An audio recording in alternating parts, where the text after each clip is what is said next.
కృష్ణం వందే జగద్గురు. జై శ్రీకృష్ణ. శ్రీమద్భగవద్గీత 11వ అధ్యాయం విశ్వరూప సందర్శన యోగం పారాయణ. వసుదేవసుతం దేవం కంసచాణూరమర్దనం దేవకీ పరమానందం కృష్ణౌ వందే జగద్గురుం.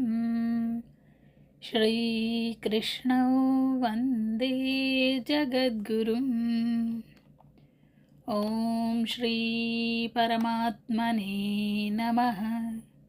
శ్రీమద్భగవద్గీతా అథైకాదశోऽధ్యాయः. అర్జున ఉవాచ మదనుగ్రహాయ పరమం గుహ్యమధ్యాత్మసంజ్ఞితం యత్వయోక్తౌ వచస్తేన మోహోऽయవ్విగతో మమ. భవాప్యయౌ హి భూతానాం శ్రుతౌ విస్తరశో మయా త్వత్తః కమలపత్రాక్ష మాహాత్మ్యమపి చావ్యయం. ఏవమేతద్యథార్థత్వం ఆత్మానం పరమేశ్వర ద్రష్టుమిచ్ఛామి తే రూపమైశ్వరం పురుషోత్తమ. మన్యసే యది తచ్చక్యం మయా ద్రష్టుమితి ప్రభో యోగేశ్వర తతో మే త్వం దర్శయాత్మానమవ్యయం. శ్రీభగవానువాచ పశ్య మే పార్థరూపాణి శతశోథసహస్రశః నానావిధాని దివ్యాని నానావర్ణాకృతీని చ. పశ్యాదిత్యాన్ వసూన్ రుద్రాన్ అశ్వినౌ మరుతస్తథా బహూన్యదృష్టపూర్వాణి పశ్యాశ్చర్యాణి భారత. ఇహైకస్థం జగత్కృత్స్నం పశ్యాద్య సచరాచరం మమ దేహే గుడాకేశ యచ్చాన్యద్ద్రష్టుమిచ్చసి. నతు మాం శక్యసే ద్రష్టుమనేనైవ స్వచక్షుషా దివ్యం దదామి తే చక్షుః పశ్య మే యోగమైశ్వరం. సంజయ ఉవాచ ఏవముక్త్వా తతో రాజన్ మహాయోగేశ్వరో హరిః దర్శయామాస పార్థాయ పరమం రూపమైశ్వరం. అనేకవక్త్రనయనం అనేకాద్భుతదర్శనం అనేకదివ్యాభరణం దివ్యానేకోద్యతాయుధం దివ్యమాల్యాంబరధరం దివ్యగంధానులేపనం సర్వాశ్చర్యమయం దేవమనంతవిశ్వతోముఖం. దివి సూర్యసహస్రస్య భవేద్యుగపదుత్థితా యది భాసదృశీ సా స్యాత్ భాసస్తస్య మహాత్మనః. తత్రైకస్థం జగత్కృత్స్నం ప్రవిభక్తమనేకధా అపశ్యేద్దేవదేవస్య శరీరే పాండవస్తదా. తతः స విస్మయావిష్టో హృష్టరోమా ధనంజయః ప్రణమ్య శిరసా దేవం కృతాంజలిరభాషత. అర్జున ఉవాచ పశ్యామి దేవాంస్తవ దేవదేహే సర్వాంస్తథా భూతవిశేషసంఘాన్ బ్రహ్మాణమీశం కమలాసనస్థం ఋషీశ్చ సర్వాన్ నురగాంశ్చ దివ్యాన్. अनेकबाहूदरवक्त्रनेत्रं पश्यामि त्वां सर्वतोऽनन्तरूपं नान्तन्न मध्यन्न पुनस्तवादिं पश्यामि विश्वेश्वर विश्वरूप किरीटिनं गदिनं चक्रिणं च तेजोराशिं सर्वतो दीप्तिमन्तं पश्यामि त्वां दुर्निरीक्ष्यं समन्तात् दीप्तानलार्कद्युतिमप्रमेयं त्वमक्षरं परमवेदितव्यं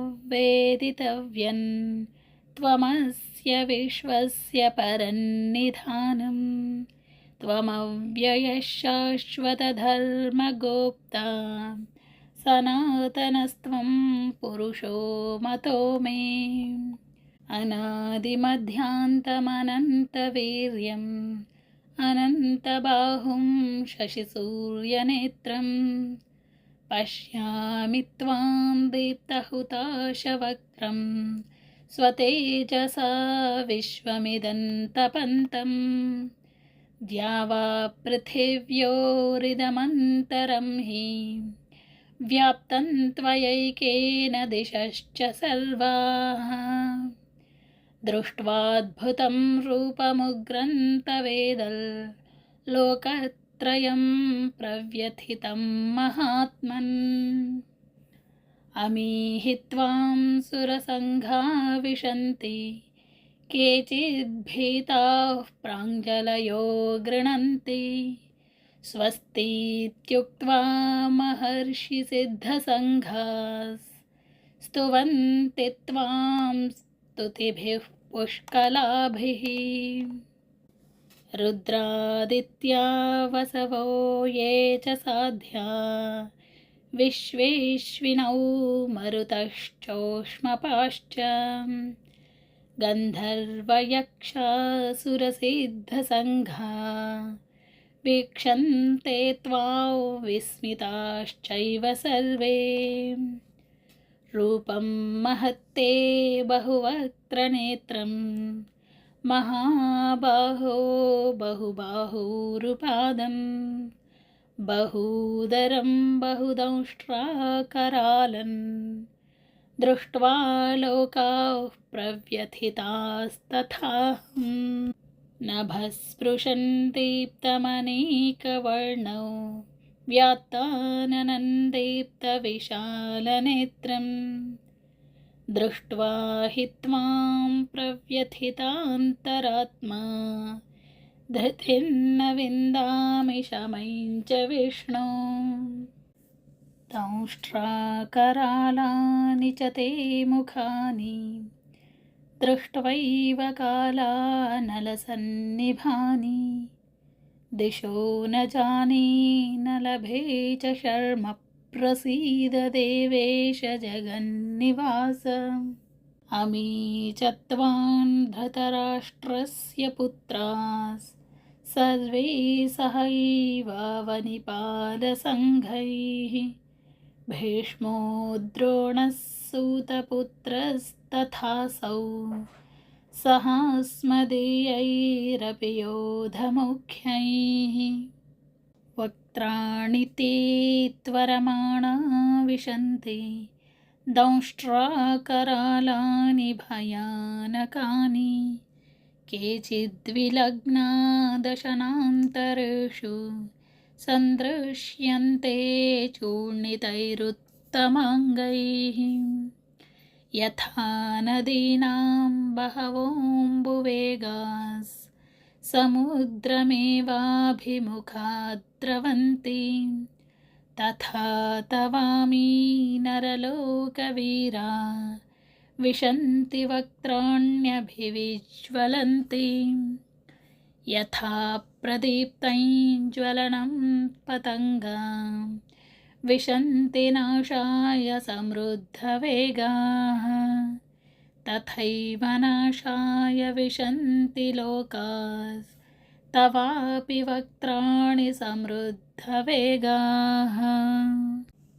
लेलीह्यासेऽग्रसमानः समन्ताल् लोकान् समग्रान् वदनैर्ज्वलब्धिः तेजोभिरापूर्य जगत्समग्रं भासस्तवोग्राः प्रतपन्ति विष्णो आख्याहि मे को भवानुग्ररूपो नमोऽस्तु ते देववर प्रसीद विज्ञातुमिच्छामि भवन्तमाद्यन् न हि प्रजानामि तव प्रवृत्तिम् श्रीभगवानुवाच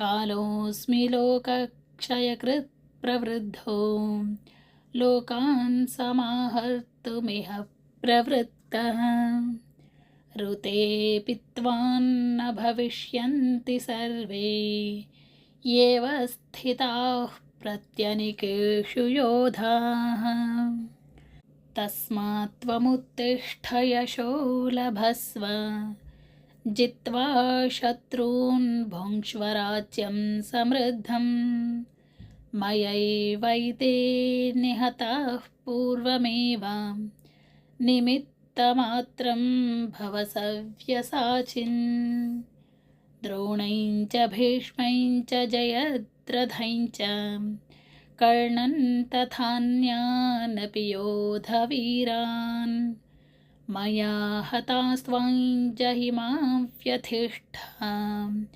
युध्यस्वचेतासि रणे सपत्नान् जय उवाच एतच्छ्रुत्वा वचनं केशवस्य कृताञ्जलिर्वेपमानः किरीटी नमस्कृत्वा भूय एवाह कृष्णं सगद्गदं भीतभीतः प्रणम्य अर्जुन उवाच स्थाने हृषीकेश तव प्रकीर्त्या जगत्प्रहृष्यत्यनुरज्यते च रक्षांसि भीतानि दिशो द्रवन्ति सर्वे नमस्यन्ति च सिद्धसङ्घाः कस्माच्च तेन न मेरन्महात्मन् गरीयसे ब्रह्मणोऽप्यादिकर्त्रे अनन्तदेवेश जगन्निवासत्वमक्षरं सदसत्तत्परयत् त्वमादिदेवः पुरुषः पुराणस्त्वमस्य विश्वस्य परन्निधानम् वेत्तासि वेद्यं च परं च धाम त्वया ततः विश्वमनन्तरूपम् वायुर्यमोऽग्निर्वरुणः शशाङ्कः प्रजापतिस्त्वं प्रपितामहश्च नमो नमस्तेऽस्तु सहस्रकृत्वा पुनश्च भूयोऽपि नमो नमस्ते नमः पुरस्तादथ पृष्ठतस्ते नमोऽस्तु ते सर्वत एव सर्वम् अनन्तवीर्यामितविक्रमस्त्वं सर्वं समाप्नोषि ततोऽसि सर्वः सखेति मत्वा प्रसभय्यदुक्तं हे कृष्ण हे यादव हे सखेति अजानता महिमानन्तवेदं मया प्रमादात् प्रणयेन वापि यच्चावहासार्थमसत्कृतोऽसि विहारशय्यासनभोजनेषु एकोऽथवाप्यच्युत तत्समक्षन् तत्क्षामये त्वामहमप्रमेयम् पितासि लोकस्य चराचरस्य त्वमस्य पूज्यश्च गुरुर्गरीयान् न त्वत्समोऽस्त्यभ्यधिकः कुतोऽन्यो लोकत्रयेऽप्यप्रतिमप्रभावम् तस्मात् प्रणम्य प्रणिधाय कायं प्रसादये त्वामहमीशमीड्यम् पितेव पुत्रस्य सखेव सख्युः प्रियः प्रियायार्हसीदेव सोढुम् अदृष्टपूर्वं हृषितोऽस्मि दृष्ट्वा भयेन च प्रव्यथितं मनो मे तदेव मे दर्शय देवरूपं प्रसीद देवेश जगन्निवास किरीटिनङ्गदिनं चक्रहस्तम् इच्छामि त्वां द्रष्टुमहं तथैव तेनैव रूपेण चतुर्भुजेन सहस्रबाहो भव विश्वमूर्ते। श्रीभगवानुवाच मया प्रसन्नेन तवार्जुनेदं रूपं परं दर्शितमात्मयोगात् तेजोमयं विश्वमनन्तमाद्यै यन्मे त्वदन्येन न दृष्टपूर्वम् न वेदयज्ञाध्ययनैर्न दानैर्न च क्रियाभिर्न तपोभिरुग्रैः एवं रूपः शक्य अहं लोके द्रष्टुं त्वदन्येन कुरु प्रवीर मा ते व्यथा मा च विमूढभावो दृष्ट्वा रूपं घोरमीद्रं ममेदं व्यपेतभिः प्रीतमनाः पुनस्त्वं तदेव मे रूपमिदं प्रपश्य। सञ्जय उवाच इत्यर्जुनं वासुदेवस्तथोक्त्वा स्वकं रूपं दर्शयामास भूयः आश्वासयामास च भीतमेनं भूत्वा पुनः सौम्य वपुर्महात्मा। अर्जुन उवाच दृष्ट्वेदं मानुषं रूपं तव सौम्यं जनार्दन इदानीमस्मि संवृत्तः सचेताः प्रकृतिं गतः। श्रीभगवानुवाच सुदुर्दर्शमिदं रूपं दृष्टवानसि यन्मम देवा अप्यस्य रूपस्य नित्यं दर्शनकाङ्क्षिणः नाहौ वेदैर्न तपसा न दानेन न चेज्यया शक्य एवं विधो द्रष्टुं दृष्टवानसि मां यथा भक्त्या त्वनन्यया शक्य अहमेवं विधोऽर्जुन ज्ञातुं द्रष्टुं च तत्त्वेन प्रवेष्टुं च परन्तप मत्कर्म कृन्मत्परमो मद्भक्तः सङ्गवर्जितः निर्वैरः सर्वभूतेषु यः स मामेति पाण्डव। ॐ तत्सदिति श्रीमद्भगवद्गीतासु उपनिषत्सु ब्रह्मविद्यायां योगशास्त्रे श्रीकृष्णार्जुनसंवादे विश्वरूपसन्दर्शनयोगो नामैकादशोऽध्यायः। ॐ श्रीकृष्णार्पणमस्तु। योगेशं सच्चिदानन्दो वासुदेवं व्रजप्रियं धर्मसंस्थापकं वीरं कृष्णं वन्दे जगद्गुरुं श्रीकृष्णं वन्दे जगद्गुरुं। जय श्री कृष्ण।